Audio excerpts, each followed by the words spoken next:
पहले चरण का बिहार में मतदान 6 तारीख को होना है, जिसको लेकर मधेपुरा 73 विधानसभा से निर्दलीय प्रत्याशी इंजीनियर प्रणव प्रकाश आशीर्वाद यात्रा के दौरान जनता से मिलकर अपने पक्ष में वोट मांगते हुए नजर आ रहे हैं।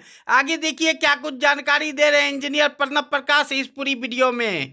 बहुत बढ़िया आशीर्वाद मिल रहा है।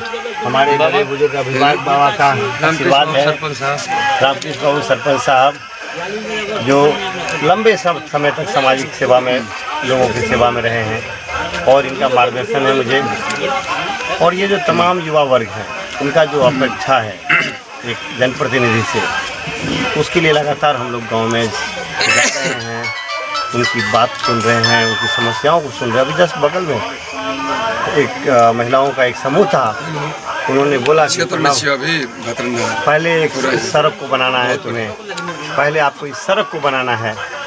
तो अगर आज़ादी के इतने वर्षों के बाद भी आपकी आवाज़ तक एक पक्की सड़क नहीं पहुंच पा रही है, ये दुर्भाग्य है। और बगल में हमने इस चीज़ को देखा है। अच्छा, जिस तरह से जो वर्तमान विधायक और जिस तरह से यहाँ पे नेताओं का देख रहे हैं, कमेंट पे कमेंट आ रहे हैं, क्या इसको कैसे देखते हैं?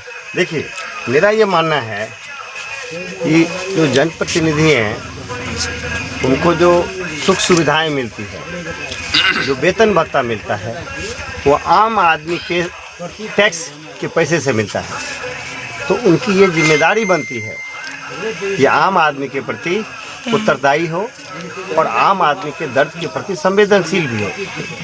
अगर आप इन चीज़ों पे, इन पैरामीटर्स पे आप खरे नहीं उतरते हैं तो जनता आपसे सवाल करेगी, जनता आपके काम का मूल्यांकन करेगी, और मूल्यांकन के बाद अगर आपको लगता है जनता को कि ये आदमी खरा नहीं उतर रहा है तो जनता विकल्प खोजती है, और हम लोग एक विकल्प के रूप में जनता के सामने आए हैं। अच्छा, जिस पार्टी में आप थे और पार्टी से बागी होने के बाद चुनाव लड़े, और तेजस्वी यादव जी बीते दिन एक सभा की मधेपुरा में, और उसमें बोले कि कुछ साथी मेरे चुनाव मैदान में है, उसका भी चुनाव के बाद ख्याल रखा जाएगा, उसको कैसे देखते हैं? तो पहली बात तो अब हम लोग इस चुनावी अभियान में हैं, मैं उस दल का नाम नहीं ले सकता हूं, लेकिन मैं उन तमाम लोगों का मैं अभिवादन करता हूं, धन्यवाद देता हूं जिन्होंने मुझे कहा कि अपने लोग खड़े हुए हैं, तो मैं इसके लिए उन्हें साधुवाद देता हूं।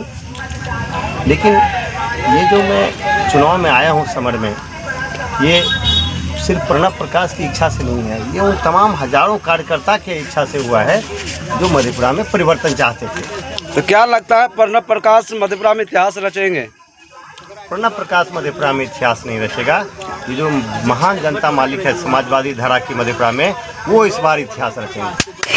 तब तक यह मधेपुरा की ऐलान ऐसा रहा है कि मधेपुरा रूस है फोक का तो मधेपुरा है गोप का। हिंदुस्तान का यही ऐलान समाजवाद का पूर्ण सभा, ये हमारी मधेपुरा जनता की समाजवादी ने रखा है हिंदुस्तान के चौराहे पर। इस बार हमारे पूर्व कार्यकलाप नेता के चलते यहाँ की जनताओं ने हमारे बेचारे प्रिंसिपल साहब के सुपुत्र और सामाजिक न्याय के कर्णधार बनने जा रहे हैं, इस आधार पर इस मुल्क के लोग इनको चुनाव करके भेजा है, और ये जीतेगा जिताएगा।